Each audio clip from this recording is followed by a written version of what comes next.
Salam dəyərli izləyicilər, hər birinizi xoş gördük. Mən Nail Sadıqovla 4-cü sinif monitorinq imtahanına dəstək videolarımıza davam edirik.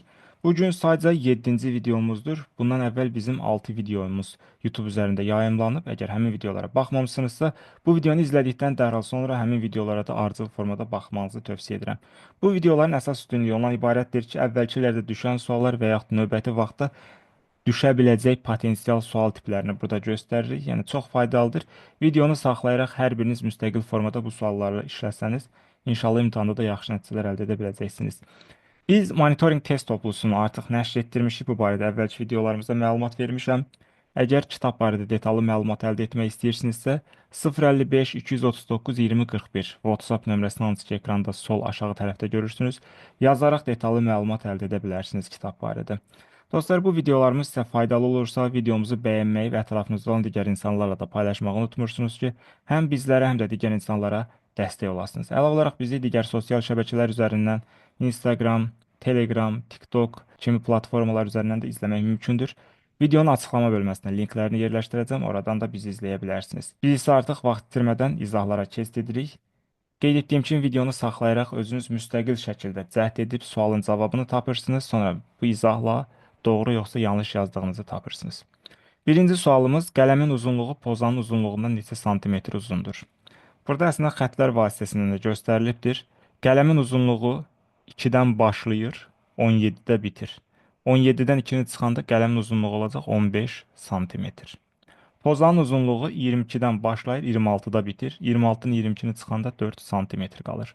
Qələmin pozandan neçə santimetr uzun olduğunu tapmaq üçün 15-dən 4-ü çıxmağımız yetərlidir. 15-dən 4 çıxanda qalacaq 11 santimetr. Düzgün cavabımız B variantı. İkinci sual, hansı fiqurun tillərinin sayı daha çoxdur? Tilin sayı deyəndə xətlər nəzərdə tutulur. A variantında olan fiqurumuz dördbucaqlı piramidadır. Dördbucaqlı piramidada 8 dənə til var. 4-ü aşağıda olan tillər, 4-ü də yuxarı qalxan tillər. B variantında olan fiqurumuz üçbucaqlı prizmadır.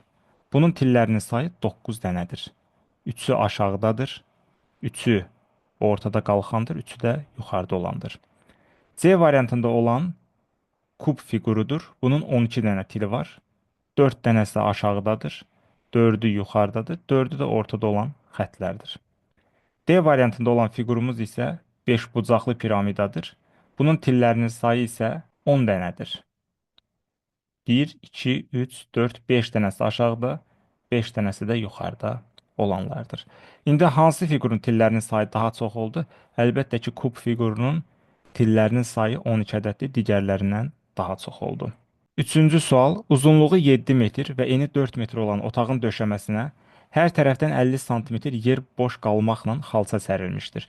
Döşəmədə xalça sərilməyən yerin sahəsini hesablayın. Xalça sərilməyən yerin sahəsini tapmaq üçün otağın sahəsindən xalça sərilən ərazinin sahəsini çıxmaq lazımdır. Otağın uzunluğu 7 metrdir. Yəni bura 7 metrdir. Diqqət yetirsək, buradan 50 sm boşluq var. Buradan da 50 sm boşluq varsa, xalçanın uzunluğu, yəni buradan bura olan məsafə 6 metr qalacaq. Təkrar edirəm, ümumi uzunluq otaqda 7 metrdir. 50 sm o tərəfdən, 50 sm bu tərəfdən. Yəni xalçanın uzunluğu qalır 6 metr. Eyni qayda üzrə otağın eninə baxırıq. Otağın eni 4 metrdir. Yəni buradan bura olan məsafə 4 metrə uyğun gəlir. Otağın bu hissəsindən 50 sm, bu hissəsindən də 50 sm xalça yoxdur. Yəni toplam 1 metrdir 50-50. Yəni burada 3 metr qalacaq. Yəni xalçanın eni 3 metrə uyğun gəlir. İndi dostlar, gəlin əvvəlcə otağın sahəsini tapaq. Otağın sahəsini tapmaq üçün 7-ni vuracam 4-ə. Yəni sahə bərabərdir 28 olacaq. Bu otağın sahəsidir. Xalça, ayağına bir x yazıram. Yəni S xalça. Xalçanın sahəsini tapmaq üçün 6-nı 3-ə vuracam, edəcək 18.